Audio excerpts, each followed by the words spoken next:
Okay, let's talk about the Pelicans, who are 12-8. They're 7-3 in their last 10 games.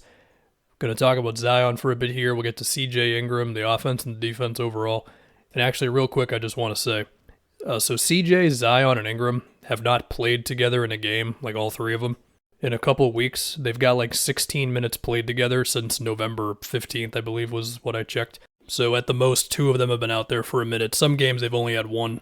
So take that for what you will. But to talk about Zion for a bit, his handle's been pretty interesting, man, because he's had, among his possessions of being in the post or getting like a handoff action with Valanciunas going on or setting a screen for Brandon Ingram, which that's interesting. Definitely like that. He's also had moments where he'll be bringing the ball up court, or he'll find himself in an isolation, or he will be even having a screen set for him, and he's busted out some moves. Now, sometimes it's just a simple crossover that really just allows him to get downhill and put his shoulder into somebody, and because he's huge, they can't do anything about it. But there's been some in and out dribbles that have frozen guys. There have been some like double crossovers that lead to him kicking it to Dyson Daniels in the opposite corner. I put that one on Twitter. There was a great play in the Raptors game where he spun out of a double team and then hit Valanciunas with a great bounce pass. He's also had some moments where he's been able to cut from the wing, and lately that's been off of like Alvarado, Valanciunas pick and rolls, and we'll talk about the Pelicans role players and all that too. But as for Zion, I think the real question is just how much ball handling do you put on his plate? And again, in some of these games where CJ hasn't played, they've had to go to him a little bit more. And I do think it's pretty interesting. And of course, just to state the obvious, he's still the gravity-breaking athlete who can miss a shot and then be the first one up to go for the offensive rebound. Like, it's Zion. I mean, occasionally I'll see something on the internet where somebody's like, well, everybody knows what move Zion's going to. It's that spin move. Okay, can anybody stop it? Not really. But then the question is, okay, well, why is Zion not averaging, 30 points a game? Well, he missed a season, so maybe it takes a little bit of time to get ramped back up like that. Maybe he should be getting a few more calls around the basket. If he consistently does his thing attacking, I think he's going to get the calls and he'll shoot all of his free throws, because he will have some games where he doesn't shoot a whole lot of free throws. I'm not sure he's ever going to be by far the number one shot taker on this team with Ingram and CJ, but I don't know. I'm not really concerned about some awkward thing where Zion doesn't get enough shots consistently. I mean, that has happened a couple times this year, I will give you that, but I'm not really going to bank on it moving forward. As far as Ingram and CJ, so I'd say CJ is probably the one flying off ball the most for these guys. He's still going to get his pick and rolls with Valanciunas and Zion screening for him occasionally too, but I think there is a world in which when Zion, Ingram, and CJ are playing together and not missing one game after the other, because that's basically what they're doing right now, I do think they can be an elite offense, which is not surprising. I think a lot of us projected that going into the season, because they'll have plays where like CJ sets a ghost screen for Ingram. So he's going to the opposite wing, and it's like, oh crap, we got to deal with him, but Ingram still has the ball. And of course, his pull-up shooting is real. And that's the thing, right? It's like Ingram and CJ, they just have that tough shot making to where even if you're guarding these guys pretty well, they can still beat you. And I guess this goes into the rest of the guys. So an underrated thing with the Pelicans to me is that pretty much all of their not top scorers can keep the play moving. Like, for example, Herb Jones. Yeah, he shoots 27% from three, and he's thought of more as a defensive player. We'll get to the defense in a second. But he grabs one offensive rebound a game. He's a good enough ball handler to take two dribbles in and then make the next play whatever it is. He's averaging 2 assists, which doesn't sound like a lot, but for a guy who's not anywhere close to the lead ball handler on this team, I do think it's impressive when you're looking at these plays where, let's say, CJ will run something with Valanciunas, and then it'll be a kick to Herb on the wing.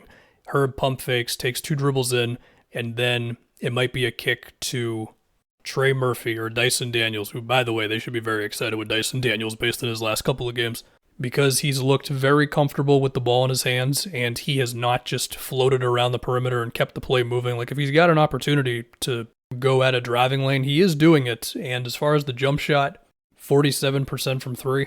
Yeah, it's pretty much just catch and shoots when he's open, but that's a good starting point, and his form looks good. Herb also cuts a lot. You got Valanciunas who can finish, and also if he ends up with a smaller guy on him around the basket, he can finish that. I mentioned Trey Murphy. The dude's an awesome shooter.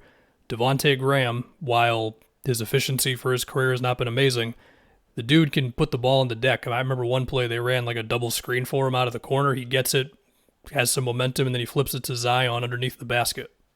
I mentioned Jose Alvarado. He'll get his pick and roll game on with Valanciunas a little bit. Alvarado's been amazing on floaters this season. You got Larry Nance Jr., who's a good screen setter and a good finisher. It's It's just a whole bunch of dudes where the ball typically never really stops on somebody. And I think it's interesting that even though they don't have like what I would call a motion offense, they are among the top of the league in passes per game. And I think it's all just these little quick actions where before you know it, there's been like 2 or 3 driving kicks and they just had a good shot. And it wasn't just Ingram or CJ or Zion having to do everything on a possession. Now let's get to the defense, because that was a question coming into this, right? Like, can they be good defensively and all that? Well, I think what's been interesting is, number one, they've typically had their bigs playing, if not at the level of the screen, then like maybe one step below it. But rarely have I seen Valanciunas or Hernan Gomez or Larry Nance, when he's been the 5 like that, in a drop. Typically, they're a little higher up. And the other thing that's going on is they're very eager to help off of the corner or the wing, or if 2 shooters are kind of close to each other, then they'll pick one of them to help off of, and then the other guy kind of tries to guard both of the shooters at the same time, if all that made sense in my head.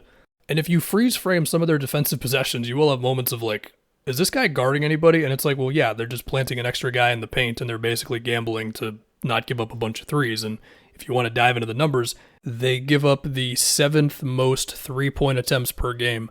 That being said, they're not getting killed on them right now, for the most part. We'll dive into a couple of specific games in a second. Opponents are shooting like 33% from 3 on them. Now within that, like their recent game against the Grizzlies, they got killed from outside. Granted, Ja made like at least one ridiculous 3 that was damn near at half court.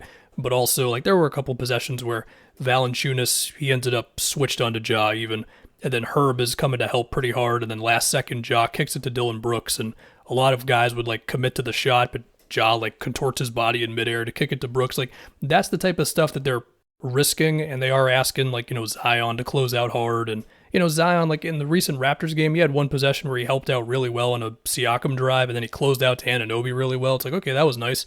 But still, you got to be able to consistently do that. Similar thing in the Celtics game. They also got killed from 3 against the Celtics, and, you know, the Celtics, they spread the floor like crazy. And I just looked at one of those threes where, like, Jaylen Brown ends up trying to score on Valanciunas in the paint, and then Brandon Ingram helps super hard off of Grant Williams at the top of the key. And it's like, I get it, but also, again, you're kind of playing with fire with that sort of idea. Speaking of Zion's defense, I would say the recent Raptors game was like maybe his best defensive game in a minute, because he had a bunch of nice closeouts there. But like against the Thunder the game before, he had some possessions where he was trying to guard like Giddey on a drive, and he has kind of a lazy reach in, and Giddey gets by him for a layup. Another one in transition where Zion again tries to reach forward and basically ends up with his back to Giddey. Then Giddey gets himself like a 3-point play. It's like, okay, that was a little weird. They have had Herb guarding basically anybody. Of course, there was that big thing late in the Thunder game where he got 2 steals from SGA, and then that charge that had some controversy around it. If you want to be cynical, you can say that their schedule has not exactly been super tough recently. I mean, look, the Raptors are solid. OKC, yeah, they're below 500, but they play most teams pretty competitively. They did get the Warriors game with no Clay, Steph, Draymond, and Wiggins twice now. In one of those games, they won by 45, so that's going to mess up some of their advanced stats. They played the Spurs. Like, I get it. But I guess for me, I'm just looking at it like the hope of a great offense, which I do think is in there when they get their 3 top guys playing consistently, and a defense that can just be good enough, even if they might also be playing with fire when they're helping from the 3-point line like that.